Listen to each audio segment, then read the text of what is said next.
Last lecture में हमने देखा कि कैसे अफगान्स ने मुगल्स को हटा के यहाँ पे अफगान्स का रूल इस्टेब्लिश किया था कश्मीर में, और कैसे फिर उसको one of the darkest period of history माना जाता है कश्मीर का, जो कि अफगान रूल था, क्योंकि बहुत ज्यादा ऑप्रेसिव था, चाहे वो इकोनॉमिकली हो, पॉलिटिकली हो, किसी भी एंगल से वो रूल कश्मीरियों के लिए अच्छा नहीं था, इसलिए उसको darkest period of Kashmir history माना जाता है। तो अगर आपके सामने कल कोई ये क्वेश्चन आता है कि which is considered as the darkest period in the history of Kashmir rule, तो आपको कहना है कि वो अफगान रूल है, जो कि 27 साल कश्मीर में रहा है।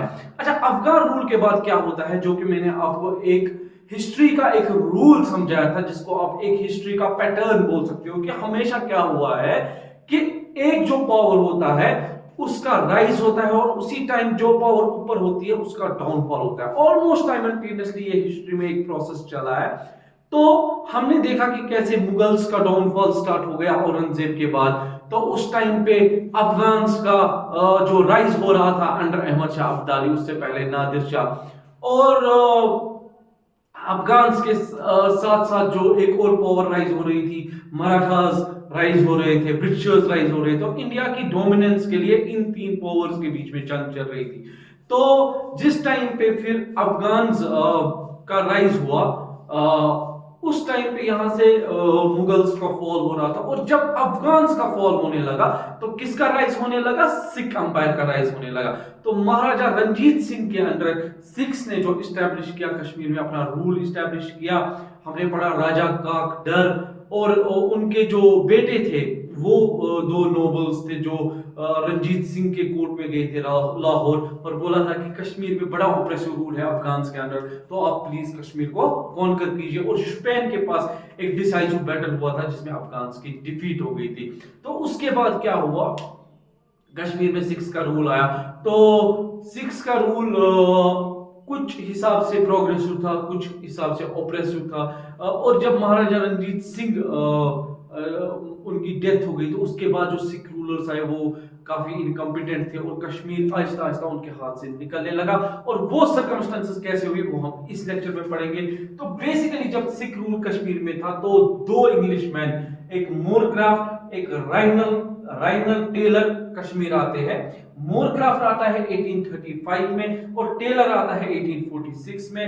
ये कश्मीर की हालत बहुत ज्यादा खराब देखते हैं, पॉलिटिकली इकोनॉमिकली कश्मीर की सिचुएशन बहुत ज्यादा खराब होती है। इसी टाइम पे एक फ्रेंच नेचुरलिस्ट, यानी आप कह सकते हो एक बॉटनिस्ट, जो नेचर की सर्वे करता है, पेड़ पौधों की सर्वे करता है, और ऐसी चीजें पढ़ता है, तो उसका नाम था विक्टर जगरनॉट। वो यहाँ पे पहली बॉटनिकल सर्वे करता है 1835 में कश्मीर में। तो वो भी उस टाइम पे आया है सिख रूल में। तो उसके बाद जो ही फिर महाराजा रंजीत सिंह के बाद सिक्स का डाउनफॉल होने लगा, तो यहाँ से ब्रिटिशर्स का राइज काफी, मतलब ब्रिटिशर्स उस टाइम पे ऑलमोस्ट सुपर पावर थी पूरी वर्ल्ड की, और पूरा इंडिया उनके कंट्रोल में था। 1799 में जब उन्होंने फोर्थ एंग्लो मैसूर वॉर में टीपू सुल्तान को हराया था, तो उसके बाद अगर कोई फॉर्मिडेबल पावर थी, तो एक तो मराठा थे कहीं ना कहीं, और सिख अंपायर थे। और मराठा को थर्ड एंग्लो मराठा वॉर में हरा के अगर हिंदुस्तान के जो इनडिस्प्यूटेबल रूलर जो बन सकते थे ब्रिटिशर्स, तो उनमें बस एक उनके रास्ते का एक कांटा था, तो वो था महाराजा रंजीत सिंह। तो ब्रिटिशर्स की हिम्मत नहीं हुई कि जब तक महाराजा रंजीत सिंह जिंदा थे, तो तब तक ब्रिटिशर्स की हिम्मत नहीं हुई कि वो पंजाब, लाहौर, इस पूरे एरिया को किसी तरह छेड़छाड़ कर सके। हालांकि उन्होंने महाराजा रंजीत सिंह से ट्रीटीज की। तो बेसिकली यहाँ पे एक और जो आपको लेसन मिल सकता है हिस्ट्री से, वो है कि फॉर्मिडेबल पावर्स जो होते हैं, जो अच्छे बड़े पावर्स होते हैं, वो बड़े पावर्स के रिस्पेक्ट करते हैं। तो यही कुछ देखने को मिला उस टाइम पे। तो लेकिन जब महाराजा रंजीत सिंह की डेथ हो गई, तो उसके बाद जो सिख रूलर्स आए वो उतने कॉम्पिटेंट नहीं थे। तो अंग्रेजों ने उस टाइम पे अपना एक मौका देखा कि अब हम इंडिया के सबसे fertile area, one of the fertile area जो कि पंजाब डोब रीजन है, इसको अब कॉन्कर कर सकते हैं। तो उन्होंने 1846 में एंग्लो सिख वॉर हुआ, और उसमें सिख्स को डिवास्टेटिंग डिफीट हुई। उसके बाद क्या हुआ, उसके बाद ट्रीटी ऑफ लाहौर साइन होती है। अब ट्रीटी ऑफ लाहौर, क्योंकि सिख अंपायर की जो कैपिटल थी वो लाहौर थी, और वहीं से ट्रीटी ऑफ लाहौर साइन होती है। ट्रीटी ऑफ लाहौर में ये होता है कि भाई साहब, अब आपको क्या करना होगा, अब आपने ये जंग हारी है, तो आपको जो भी एरिया है पंजाब से लेके लाहौर तक और सब कुछ, ये फर्टाइल बेल्ट जो है जिसमें भी 5 नदियां बहती है, तो वो आपको सब हमें देना पड़ेगा, सरेंडर करना पड़ेगा, क्योंकि आपने ये जंग हारी। इसके बाद अंग्रेज अपना एक जो आप कहोगे उनका बेस्ट स्ट्रोक होता था इंडिया को कॉन्कर करने के लिए। दो बेस्ट स्ट्रोक्स अंग्रेजों के थे इंडिया को कॉन्कर करने के लिए। एक था कि वो क्या करते थे, वो डिवाइड एंड रूल की पॉलिसी करते, इस पावर को इस पावर के खिलाफ लड़ाते थे।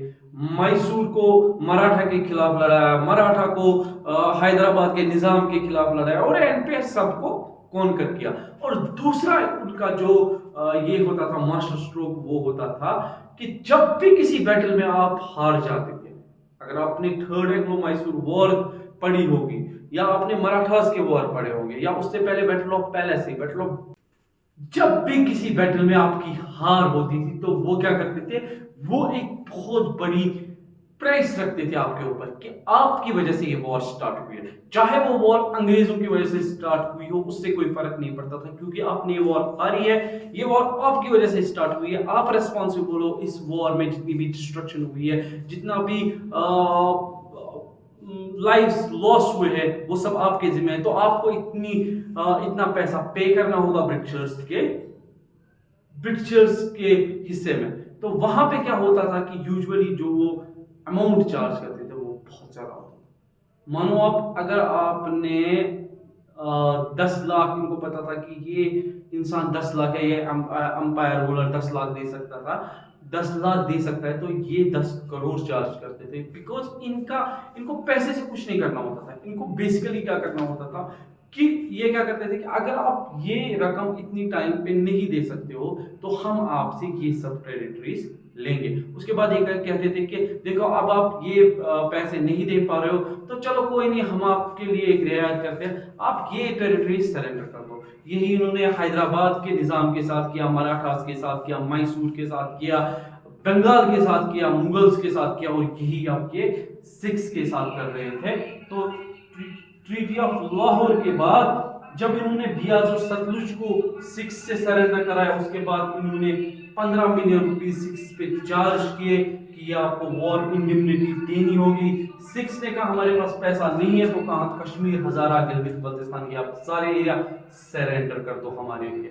तो उसके बाद क्या होता है, सिक्स बेसिकली उनको लगता नहीं, बेसिकली ये थी एक ह्यूमिलिएटिंग ट्रीटी ऑफ लाहौर, तो वो रिवोल्ट करते हैं। लेकिन रिवोल्ट से पहले सिक्स और अंग्रेजों के बीच में एक और ट्रीटी हो जाती है, ट्रीटी ऑफ बैरवॉल। तो इसमें कुछ कंसेशन अंग्रेज भी दे देते हैं। तो रानी जिंदन होती है, जो कि महाराजा रणजीत सिंह की लास्ट वाइफ होती है, उन्हें हटाया जाता है, उनके बदले 10 सिख कौंसल की एक कौंसल बनाई जाती है, और उस बॉडी को British resident Henry Lawrence head करते हैं। और वहां पे ये माना जाता है कि अब हम इकट्ठे डिस्प्यूट्स को सेटल करेंगे। लेकिन डिस्प्यूट्स फंडामेंटल थे, ब्रिटिशर्स को अब नहीं चाहिए था इंडिया में कोई और रूलर उनके बगैर। तो वो सिख अंपायर को टॉलरेट कैसे करते, इस सिक्स कौंसल को कैसे टॉलरेट करते। और वहीं सिक्स को ये था कि यार ब्रिटिशर्स हमारे असली दुश्मन है, हम अफगान्स के साथ गठजोड़ करेंगे, हम ईरानियंस के साथ, रशियंस के साथ गठजोड़ करेंगे, और ब्रिटिशर्स को इंडिया से निकालेंगे। लेकिन उससे पहले सेकंड एंग्लो सिख वॉर हो जाती है 1849 में। 1849 की वॉर डिवास्टेड होती है, और इसमें सिख अंपायर पूरा का पूरा खत्म हो जाता है।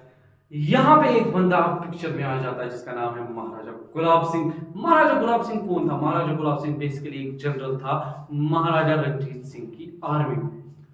अब महाराजा रणजीत सिंह उस बंदे से बहुत खुश हुआ, उसकी एफिशिएंसी से, कॉम्पिटेंस से। तो महाराजा रणजीत सिंह ने क्या किया, उसे जम्मू का राजा बना दिया, और खुद उनका राज तिलक किया अखनूर के पास, चिनाब रिवर के साइड में। महाराजा गुलाब सिंह ने अपनी पूरी सर्विसेज डेडिकेशन के साथ महाराजा रणजीत सिंह को दी। लेकिन जब महाराजा रणजीत सिंह की डेथ हुई, सिक्स आपस में लड़ने लगे। वो जो कोर्ट लाहौर का था, वो दुश्मनों से लड़ने के बगैर आपस में एक दूसरे की टांग खींचने लगा। महाराजा गुलाब सिंह ने कहा इसके लिए तो मैंने सिख अंपायर की सर्विस ज्वाइन नहीं की थी, तो मैं क्या करता हूं, मैं इंडिपेंडेंट हो जाता हूं। याद करो जब मुगल औरंगजेब के बाद ऐसा ही कोर्ट में हुआ था, तो कौन इंडिपेंडेंट हुए थे, ये कमेंट्स में आप बताओ। और फर्स्ट एंग्लो सिख वॉर और सेकेंड एंग्लो सिख वॉर में महाराजा गुलाब सिंह चाहते थे सिख्स के साइड में लड़ना, क्योंकि लेकिन सिख्स खुद यूनाइट नहीं थे, तो वो क्या करते, तो न्यूट्रल रहे। और अंग्रेजों ने उस न्यूट्रलिटी के लिए महाराजा गुलाब सिंह को उनके साथ ट्रीटी ऑफ अमृतसर साइन की। ट्रीटी ऑफ अमृतसर को एक और नाम बताया जाता है, बहुत important exam point of view से, वो आप मुझे कमेंट्स में बताओ और वो नाम मैं आपको नेक्स्ट वीडियो में बताऊंगा। 75 लाख नानकशाही रुपीस में कश्मीर को भेजा जाता है महाराजा गुलाब सिंह को अंग्रेजों की तरफ से। उसके बगैर उनको 12 हॉर्सेस और कुछ सुपीरियर क्वालिटी 12 हॉर्स और कुछ सुपीरियर क्वालिटी गोट के पश्मीना शॉल्स भी हर साल ब्रिटिशर्स को देने होते थे। कश्मीर की कीमत ये महाराजा गुलाब सिंह को ब्रिटिशर्स को देने होते थे। तो उसके बाद महाराजा गुलाब सिंह का रूल आ जाता है कश्मीर पे, और कश्मीर एक हिसाब से ब्रिटिशर्स के कंट्रोल में चला जाता है, लेकिन जो कि प्रिंसली स्टेट्स होती थी जहां पे इंटरनल ऑटोनॉमी होती थी रूलर को, तो वैसे ही महाराजा गुलाब सिंह कश्मीर को रूल करते हैं। महाराजा गुलाब सिंह वो उनका जो जम्मू एंड कश्मीर जो स्टेट थी काफी बड़ी स्टेट थी, तो इनका एक अलग रैपो था ब्रिटिशर्स के साथ। और ये डायनास्टी महाराजा गुलाब सिंह की डायनास्टी, इनके बेटे 1857 की फर्स्ट वॉर ऑफ इंडिपेंडेंस में न्यूट्रल रहे, तो उसके लिए ब्रिटिशर्स ने अगेन इनको अच्छा खासा फिर रिलेशन में इंप्रूव हुआ, और Britishers paid them very well with the relations, क्योंकि ये न्यूट्रल रहे उस फर्स्ट वॉर ऑफ इंडिपेंडेंस में।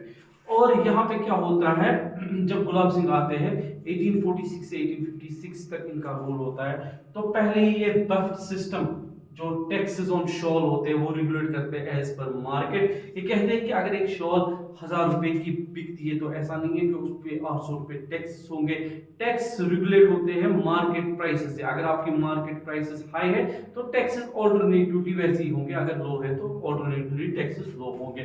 तो कारखानदार जो कि होते हैं एक हिसाब से मैन्युफैक्चरर्स उस टाइम के, तो वहां पे वो बोलते हैं कि उनको भी टैक्स देना पड़ेगा as per the work done in the shop. ऐसा नहीं है कि आप काम है ही नहीं तो आपको खाली टैक्स देना पड़े, ऐसा नहीं है।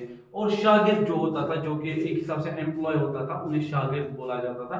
तो उनको नो लॉन्गर स्लेव माना जाता था। इससे पहले उन्हें स्लेव माना जाए, उनके कोई राइट्स नहीं होते। महाराजा गुलाब सिंह ने बोला ये स्लेव्स नहीं है बल्कि एम्प्लॉयज है, और इनको एक हिसाब से इनको अच्छी खासी पे वे मिलनी चाहिए। लॉर्ड लॉरेंस जो कि इंडिया के इस टाइम पे होते हैं वाइस रॉय या गवर्नर जनरल, ये कश्मीर आती है 1844 में। इनकी बीवी भी आती है और ये बांधल रूट से आते हैं। अभी बांधल रोड जो अभी है जम्मू एंड कश्मीर का मेन रोड, वो अभी कंस्ट्रक्ट नहीं हुआ था, वो आप आगे देखोगे। लेकिन वहां पे एक रूट था, एक मे बी घोड़ों वोड़ों को चलने की जगह थी, तो उसी रूट से ही आए थे। रघुनाथ टेम्पल की कंस्ट्रक्शन स्टार्ट की महाराजा गुलाब सिंह ने, लेकिन इनके टाइम पे ये कंप्लीट नहीं हो पाया, तो इसे कंप्लीट किया था फिर आगे जाके महाराजा रणवीर सिंह ने। तो महाराजा रणवीर सिंह का रूल स्टार्ट होता है 1856 से 1885 तक। अच्छा खासा 30 साल का रूल था। महाराजा रणवीर सिंह क्या करते हैं, ये डिवाइड करते हैं। अब कंसोलिडेशन ऑफ रूल हुआ था, फर्स्ट वॉर ऑफ इंडिपेंडेंस भी खत्म हो गई थी इंडिया में, और पता चल गया था कि यार अंग्रेज यहीं पे टिकेंगे। तो इसके बाद क्या होता था, अब आपको कंसोलिडेशन ऑफ रूल करना है, अब आपको एडमिनिस्ट्रेशन इंप्रूव करनी है, और जो चल रहा है वैसे उसको हिसाब से चलाना है। तो इनने जम्मू को 6 प्रोविंस, 7 प्रोविंस और कश्मीर को 6 जिलास में एक हिसाब से उनका ज्योग्राफिकल डिवीजन किया, और उसमें एडमिनिस्ट्रेशन एफिशिएंट होने लगी। बहुत इंपॉर्टेंट है, इनके टाइम पे 25 कोड्स इस्टेब्लिश हुए थे, और सबसे इंपॉर्टेंट बात रणवीर पैनल कोड बना था, जिसके हिसाब से फिर कश्मीर में लॉज बनने लगे या कोर्ट्स वर्क करने लगे। और रणवीर पैनल कोड जो है कश्मीर में 2019 तक चलता था।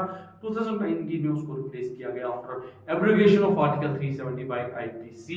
अब आईपीसी को भी रिप्लेस किया गया है पूरे इंडिया में, वो आप मुझे कमेंट्स में बताओ किस लॉ से। उसके बाद क्या होता है, बानहल जो रोड है, बानहल काट रोड, उसकी कंस्ट्रक्शन स्टार्ट होती है, क्योंकि रणवीर सिंह का ये मानना था कि कश्मीर को जो कनेक्टिविटी है खाली एक साइड से है, मुगल रोड से है, शुपियन से है, यहाँ से थी जिसको आज हम पाक ऑक्युपाइड कश्मीर बोलते हैं, वहां से कनेक्टिविटी थी, लेकिन ये चाहते थे कि जम्मू से भी कनेक्टिविटी हो, तो उसके लिए उन्होंने बानहल काट रोड को कंस्ट्रक्शन स्टार्ट किया, लेकिन ये आगे जाके फिर इसके बाद जो नेक्स्ट रूलर आते हैं उनके टाइम पे कंप्लीट होती है। तो एक और था जो रोड्स की वाइडनिंग जो हुई है, वो भी महाराजा रणवीर सिंह के टाइम पे हुई है। बड़े एफिशिएंट रूलर थे, एडमिनिस्ट्रेशन का खास ख्याल रखते थे महाराजा रणवीर सिंह, और एक तरह से आप मान सकते हो कि कंसोलिडेशन ऑफ रूल जो था ना महाराजा रणवीर सिंह के टाइम पे बहुत अच्छा हुआ, विजनरी बहुत बड़े थे। एक इन्होंने सर्वे कराई है, जॉनसन सर्वे, असल में ब्रिटिशर्स और इनका कोलैबोरेशन था, जिसमें कश्मीर की मैप को देखा गया कि कश्मीर की बाउंड्रीज कहां तक जाती है। तो जॉनसन सर्वे के हिसाब से कश्मीर की बाउंड्री अक्साई चीन तक जाती है, और यहाँ पे वो सियाचिन ग्लेशियर या गिलगित बल्तिस्तान, हुंजा, वो सब कश्मीर की बाउंड्री में आते हैं। तो इंडिया के पास ये क्लेम है अभी भी, जो इंडिया यूएनओ में शो करती है कि ये देखो भाई, ये जॉनसन सर्वे है और ये उस टाइम पे क्लेम हुई है, तो ये सारा रीजन कश्मीर में आता था, महाराजा रणजीत सिंह के रूल में आता था। तो हमारी क्लेम बनती है लेजिटिमेटली इन एरियाज को कंट्रोल करने की, और चाइना और पाकिस्तान का इस पे इलीगल ऑक्यूपेशन है। तो महाराजा रणजीत सिंह के बाद अब हम नेक्स्ट रूलर देखते हैं, उनके बाद कौन आता है वो आप अगले लेक्चर में देखेंगे। इसके जो भी हम नोट्स आपको यहाँ पे पढ़ाते हैं, तो लेक्चर्स देते हैं, ऑनलाइन लेक्चर्स, वो सब इस बुक से हम आपको लेक्चर्स देते हैं, और ये वो बुक है जो अभी मार्केट में आई है, one of the best books है। आप खुद एक बार इसको देखो, इस बुक को कंपेयर करो किसी भी बुक के साथ जो भी मार्केट में है, आप खुद देखो इस बुक में कैसे एक एग्जाम ओरिएंटेड व्यू पॉइंट से हमने आपके लिए चीजें बहुत आसान की है। इस बुक में गवर्नमेंट सर्वेज है, इस बुक में हर कोई गवर्नमेंट डेटा और लेटेस्ट है, ऑलमोस्ट मई 2024 तक का डेटा, जून 2024 तक का डेटा इस बुक में है, जो कि बहुत लेटेस्ट है। करंट अफेयर्स आपको मिल जाएंगे, आपको लेटेस्ट ये जो भी एग्जाम्स में आए हैं क्वेश्चंस, वो आपको इस बुक में मिल जाएंगे, और सबसे जो geography, history, economy, polity, Kashmir की जो भी है, कल्चर, आर्ट, सब कुछ आपको इस बुक में मिल जाएगा। और आप इस बुक में एक अलग डिफरेंस देखोगे जो भी बुक्स अवेलेबल है मार्केट में, इसकी मैं गारंटी देता हूँ। आपसे मिलते हैं अगले लेक्चर में, और वहां से हम महाराजा रणवीर सिंह के बाद जो भी डोगरा रूलर्स आए उनके बारे में पढ़ते हैं। तो मिलते हैं अगले लेक्चर में।